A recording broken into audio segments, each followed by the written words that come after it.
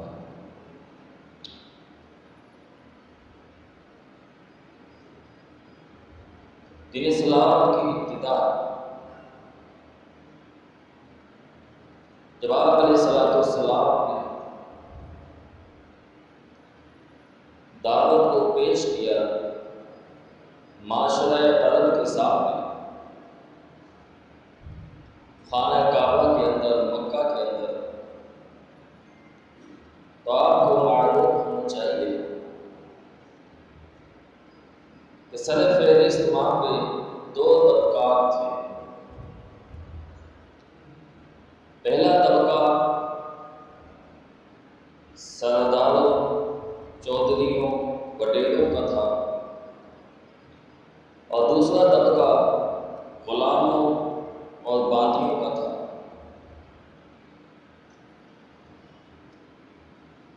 بالعموم و بالخصوص یہ آپ کی دعوت عام تھی، بالخصوص اس سے مراد مکہ والے ہی تھے،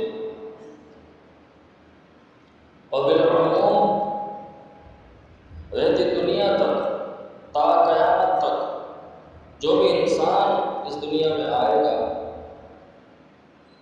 وہ اس دعوت میں شریک ہے۔ وہ پہلی دعوت، وہ پہلا انداز جو اہل مکہ نے، معاشرہ عرب نے آپ کا محسوس کیا، اور وہ الفاظ انہوں نے سنے جس الفاظ سے آپ علیہ السلام نے اللہ کے دین کی دعوت کا آغاز کیا۔ یقیناً وہ بڑی اہمیت کے حامل الفاظ ہوں گے۔ نبی علیہ السلام اہل مکہ سے مخاطب ہیں، فرماتا ہے ایھا المسلمون ایھا الناس قولوا لا الہ الا اللہ، اے لوگو لا الہ الا اللہ پڑھو، تفلحون تم فلاح پا جاؤ گے، وتملکون العرب والعجم، اور میں محمد صلی اللہ علیہ وسلم اس بات کی گارنٹی، اس بات کی ضمانت دیتا ہوں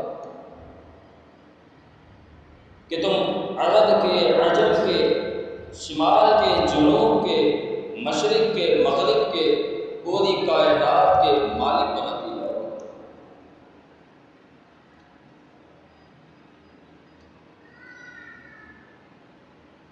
یہ کلمہ توحید ہے، اور اللہ رب العالمین کو سب سے عزیز اور سب سے پسندیدہ جو عبادت ہے وہ توحید ہے۔ آپ عبادات اٹھا لیجیے، ابتدا بھی توحید ہے، انتہا بھی توحید ہے۔ وہ اذان کا معاملہ ہو، ابتدا بھی توحید ہے، انتہا بھی توحید ہے۔ وہ خواہ نماز کا معاملہ ہو، ابتدا بھی توحید ہے، اللہ اکبر سے شروع ہوتی ہے، اور انتہا بھی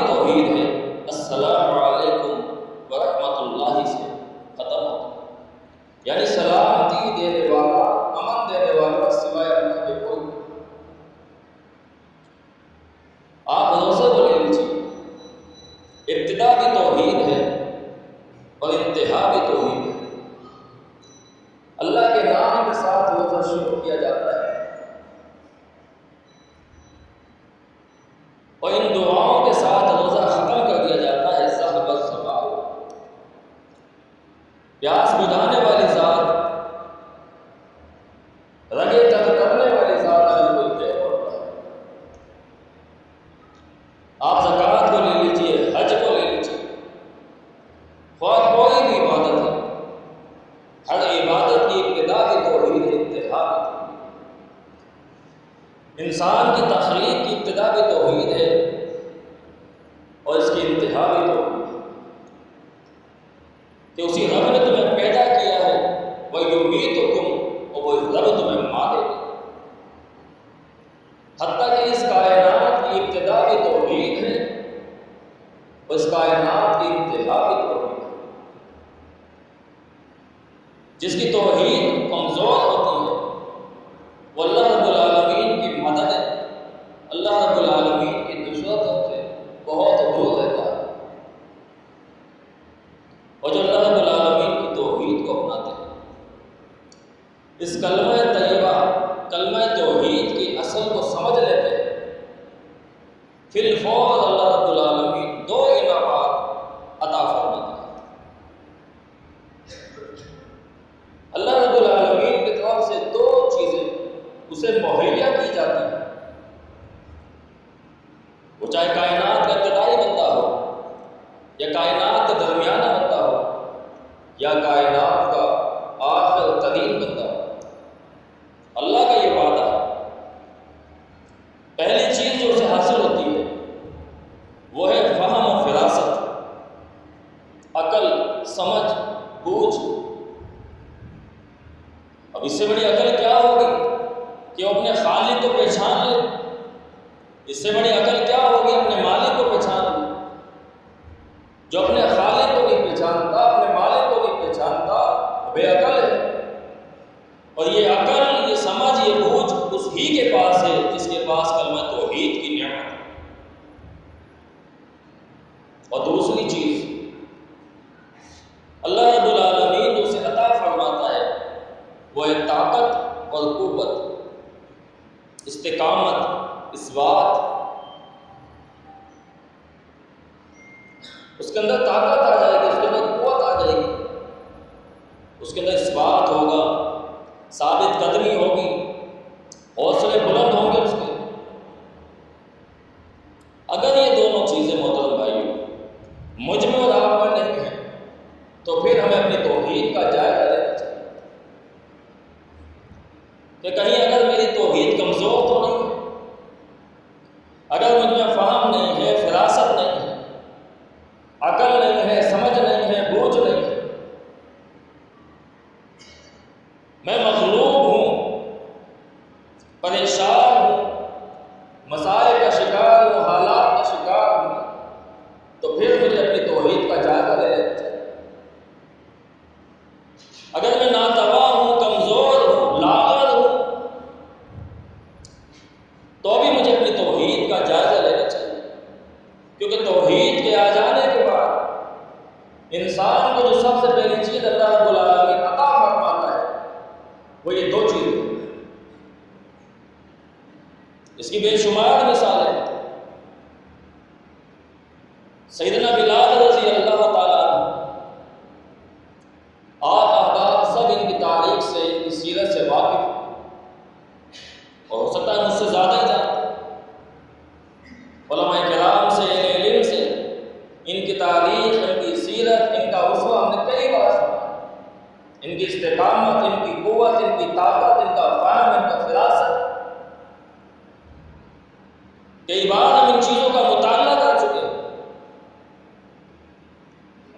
نبی علیہ الصلوۃ والسلام کے ساتھ کچھ زیادہ دن نہیں گزارے تھے، آپ کے ساتھ بیٹھ کے زانو تلمذ ہو کے تعلیم حاصل نہیں کی، دار ارقم میں لیل و نہار گزارنے والے نہیں تھے، غلام تھے، امیہ بن خلف کے غلام تھے، دعوت پوش تھے۔ بات عقل کو لگتی ہے، دل کو لگتی ہے، فوراً اقرار کر لیتے ہیں، زبان سے کلمہ توحید ادا کر لیتے ہیں، اس کی بھنک ان کے آقا امیہ بن خلف کو پہنچتی ہے اور پھر وہ ظلم کے زیادتی کے پہاڑ توڑ دیتا ہے، گرم تپتی کی ریت ملتایا جاتا ہے، گلیوں کے اندر علاقوں کے اندر گھسیٹا جاتا ہے، دہکتے ہوئے انگاروں پہ ہٹا دیا جاتا ہے، آگ سوئی کے ناکے کے برابر بھی اگر میرے آپ کے جسم پہ لگ جائے تو برداشت سے باہر ہو جاتا ہے، صرف سننے سنانے کی حد تک نہیں، یہ معاملات محسوس کیے جاتے ہیں کہ کن کن حالات سے، کن کن مسائل سے گزر کے صحابہ کرام نے دین ہم تک پہنچایا، دہکتے ہوئے انگاروں پہ لیٹے ہوئے، بھوکے ہیں، پیاسے ہیں، نہ کوئی پانی لے کے جاتا ہے، نہ کوئی روٹی لے کے جاتا ہے۔ ایک دن کی بات نہیں، کئی دن گزر گئے، لوگوں نے بتایا کچھ کہنا چاہتا ہے بلال، کان قریب کیا، آواز آتی ہے ربی احد ربی احد ربی احد، بھڑک جاتا ہے، کہتا ہے اس کے کوڑے لگاؤ، اور امیہ بن خلف خود ان کے گلے پہ کھڑا ہو جاتا ہے۔ روایت میں آتا ہے سیدنا بلال رضی اللہ تعالیٰ عنہ کی زبان باہر نکلا، توحید کے ذائقے کو سمجھ گئے، کلمہ بھی ایسا افہام و تفہیم والا، فہم و فراست والا ادا کیا ہے کہ جس کو سننے کے بعد مزید وہ بھڑک گئے۔ ہم نے تو احد کا ایک ہی معنی سنا ہوا ہے کہ اللہ ایک ہے، اگر میں سامعین سے بھی پوچھوں گا تو اکثر بیشتر احباب اس کا یہی ترجمہ بتائیں گے کہ اللہ ایک ہے۔ اللہ ایک نہیں ہے، اللہ اکیلا ہے، اس احد کا معنی ہے اکیلا، جو کہ ہم ایک کر کے غلطی کر رہے ہوتے ہیں۔ اگر ایک کریں گے تو ایک کے بعد دو آئے گا، دو کے بعد تین آئے گا، اور جب اکیلا کریں گے تو اکیلے کے نہ پیچھے کوئی ہوتا ہے نہ آگے کوئی ہوتا ہے۔ اللہ رب العالمین کو سیدنا بلال رضی اللہ تعالیٰ عنہ کی زبان سے یہ کلمات ادا کرتے ہوئے اتنے محبوب لگے کہ اللہ رب العالمین نے وہی فرمایا، پیارے پیغمبر علیہ السلام کو کیا فرمایا؟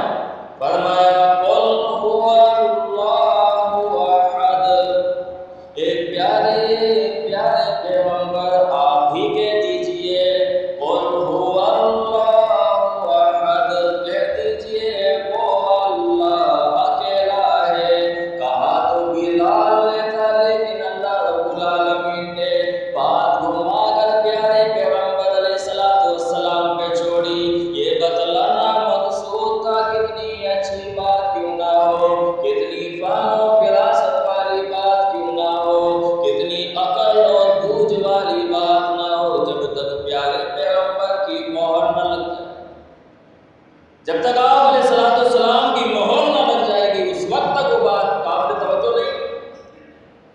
الفاظ کوئی ادا کر رہا ہے، اللہ رب العالمین کو اتنی پیارے الفاظ ادا ہوئے، اتنے پیارے الفاظ لگے کہ اللہ رب العالمین نے قرآن کا حصہ بنا دیا۔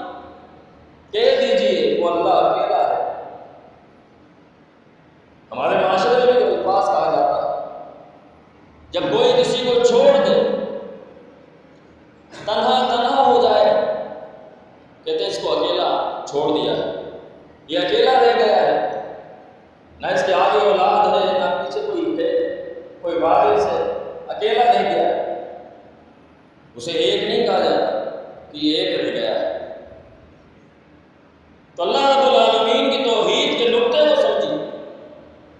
سیدنا بلال رضی اللہ تعالیٰ عنہ فرما رہے ہیں ربی احد، میرا رب اکیلا ہے، یہ بات کہہ کے ان 360 بتوں کو آپ نے لات مار دی جو خانہ کعبہ پر تھے۔ اللہ اکبر،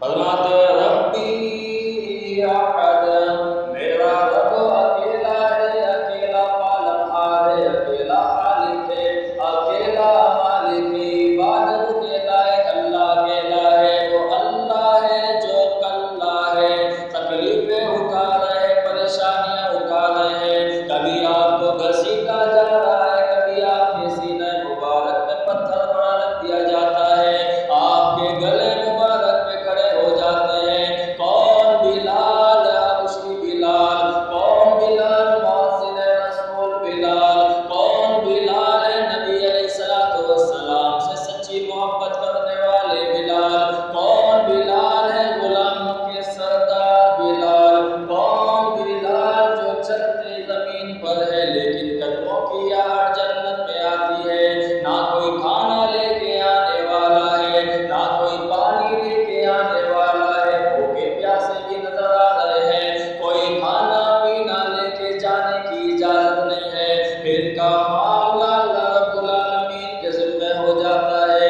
آئیے دوسرے واقعے میں مختصر نظر ڈال دیتے ہیں۔ سیدنا زکریا علیہ السلام اپنی بھتیجی کا پالنہار فرماتے ہیں۔ مریم علیہ السلام چھوٹی سی عمر میں ان کو پالنہار بن جاتے ہیں، انہیں پالتے ہیں، پوستے ہیں، انہیں ایک الگ مقام لے کے دے دیا جاتا ہے۔ کبھی کبھار زکریا علیہ السلام آتے ہیں، اللہ رب العالمین نے قرآن میں ان کا نقشہ فرمایا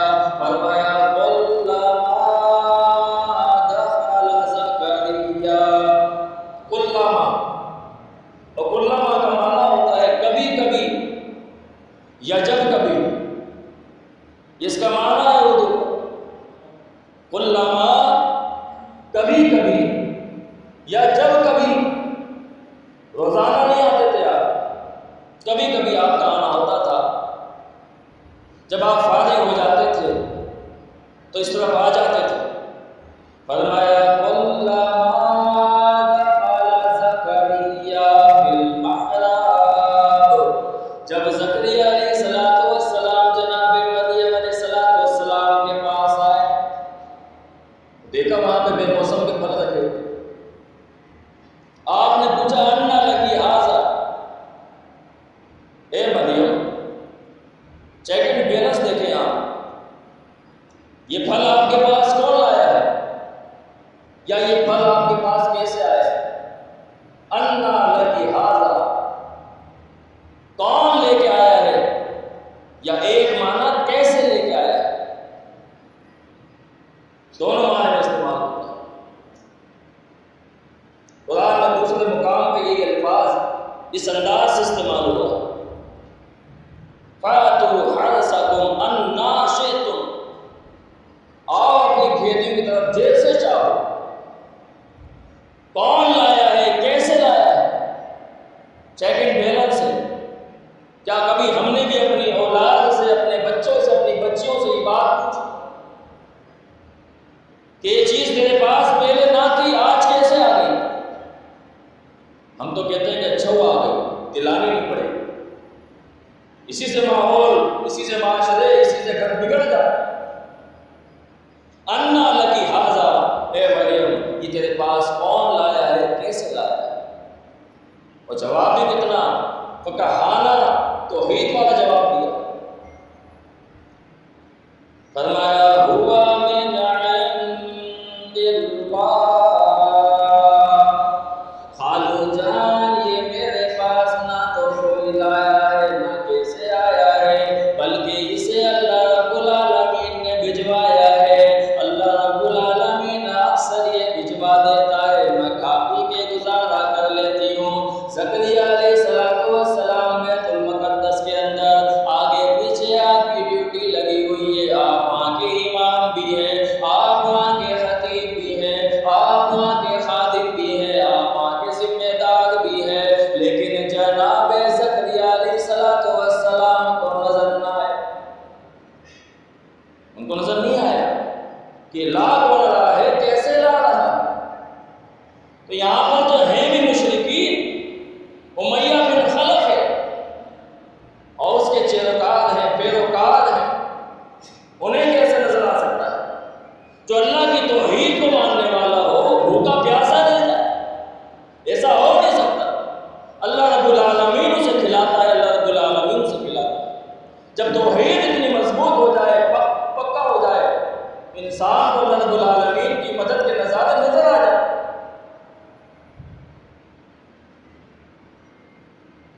سمیہ رضی اللہ تعالیٰ اسلام کی پہلی شہیدہ خاتون،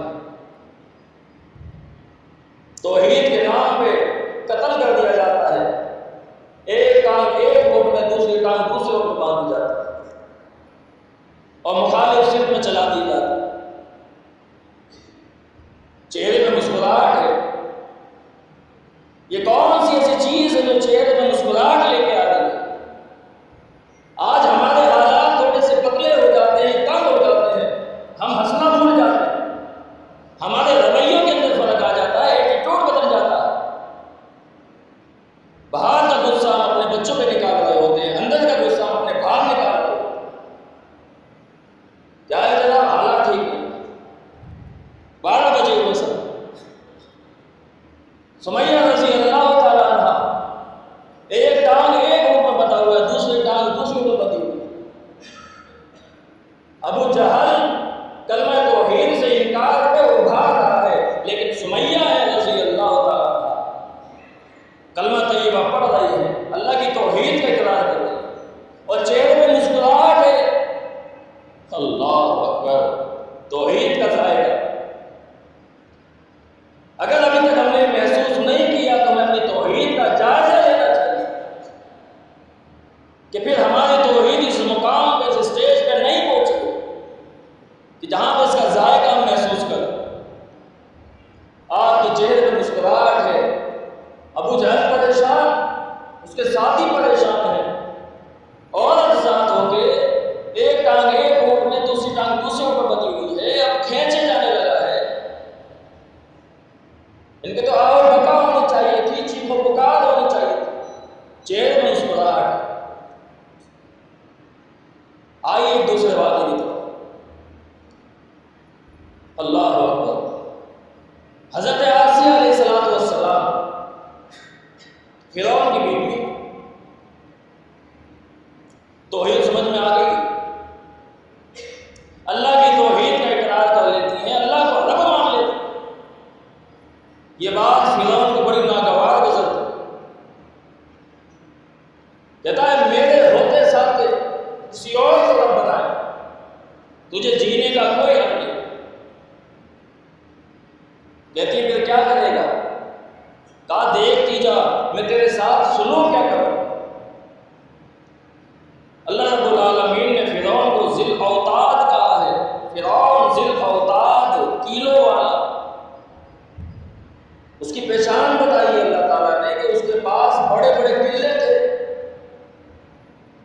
جب کسی بات پہ منتھن جاتی تھی، کسی سے ناراض ہو جاتا تھا تو ان کو کیلوں میں ٹھکوا دیا کرتا تھا، کتنے بڑے بڑے قلعے ہوں۔ حکم دیتا ہے کہ اس عورت کو لے جاؤ اور ایک درخت کے ساتھ اسے لٹکا دو، اس کے جسم کے اندر کیلے ٹھونک دو۔ اللہ اکبر، اللہ اکبر۔ اندازہ کیجئے، احساس کیجئے، محسوس کیجئے کہ کس قدر اسلام کو قربانی درکار ہے۔ یہ خون کے ذریعے، پسینے کے ذریعے، جان کے ذریعے، مال کے ذریعے یہ پودا پنپتا ہے۔ وہاں پر بھی حضرت آسیہ علیہ السلام اسی انداز سے مسکراتے ہیں اور زبان سے الفاظ نکل رہے ہیں۔ فرمایا رب ابن لی عندک بیتا فی الجنہ، اللہ جی میں تیرے پاس آنے لگی ہوں، مجھے اپنے قریب بنا لیجئے اور اپنے عرش کے ساتھ میرا گھر بنا دیجئے، میرا گھر اپنے عرش کے ساتھ ملا دیجئے، اپنے پاس میرا گھر بنا دیجئے۔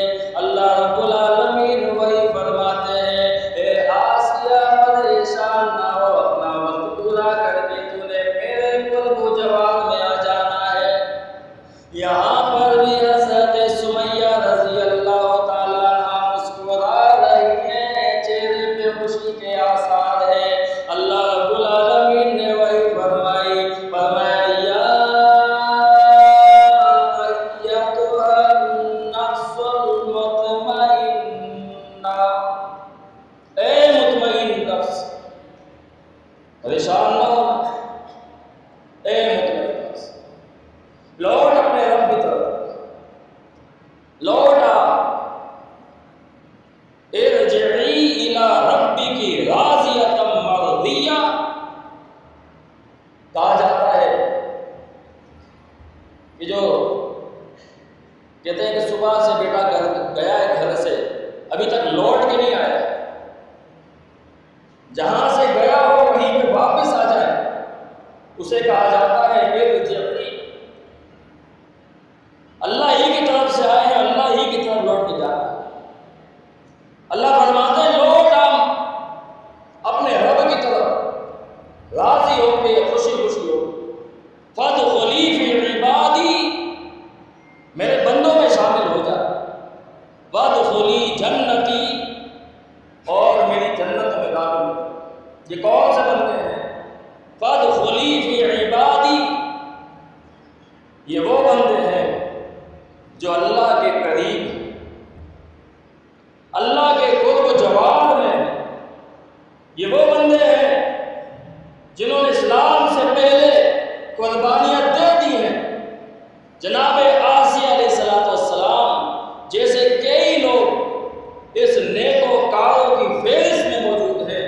سمیہ رضی اللہ تعالیٰ عنہ کو اسی بات کی بشارت دی جا رہی ہے کہ سمیہ پریشان نہ ہونا، اللہ کے بندوں میں شامل ہو کے اللہ کی جنت تیرا انتظار کر رہے ہیں۔ اور نبی علیہ السلام نے فرمایا کہ جب بھی اللہ رب العالمین سے جنت مانگو تو معمولی جنت نہ مانگو، اللہ ہم معمولی جنت پہ راضی نہیں ہوں گے، ہمیں تو وہی جنت چاہیے جس کا نام جنت الفردوس ہے۔ اور اللہ یہ میری اور آپ کی کسی مسلمان کی خواہش نہیں، بلکہ پیارے پیغمبر علیہ السلام کی نصیحت و وصیتوں کے تحت ہم آپ سے وہی جنت کے متلاشی ہیں، متقاضی ہیں، اسی جنت کا سوال کرتے ہیں جس جنت کے بارے میں پیارے پیغمبر علیہ السلام نے فرمایا کہ اللہ سے جب بھی جنت مانگو جنت الفردوس مانگو۔ اللہ ہمیں بھی جنت الفردوس چاہیے، کیوں؟ اس لیے کہ جنت الفردوس وہ جنت ہے، اللہ کا عرش اس جنت کا فرش، اس جنت کی چھت ہے، اور مقام محمود جس میں پیارے پیغمبر علیہ السلام فائز کیے گئے ہیں وہ اسی عرش کے نیچے ہے۔ اللہ رب العالمین نے اپنے حبیب کو اپنے قریب رکھا کہ جب چاہے اللہ رب العالمین کا دیدار ہو جائے، جب اللہ رب العالمین چاہے اپنے حبیب کا دیدار ہو جائے، تو اللہ ہمیں بھی وہی جنت چاہیے۔